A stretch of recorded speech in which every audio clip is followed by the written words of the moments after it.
So, if you haven't heard, it's now official. F1 will not be going to the Russian GP this year in response to, obviously, the Russian invasion of Ukraine. So I'm going to pose this question right now. Do you think this was a smart move, a good move, a moral move, whatever you want to say it, for F1 to do? Obviously, it's probably the good moral move. Why are you going to take your,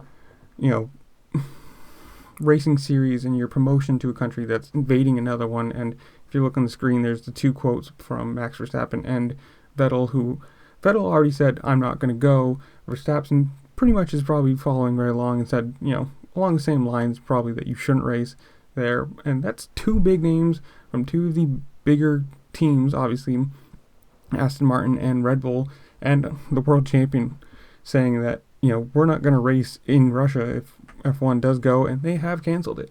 It is a legitimate story. It's not just like a should they or should they not. This is big news, because you think about all the money that's going to be lost but this is legitimately big news, because you can think of all the money that's being lost by the racetrack, by, tourism for it, food and drinks and everything else, all the sponsors all the TV time that's been bought already for this. And especially on the other side of things, you have Haas, who is an American company, taking off the sponsorship for Uralkali, I want to say it is, whoever it is, from their trucks, from their car, because obviously they don't want to be promoting something as a Russian sponsor on an American team technical car.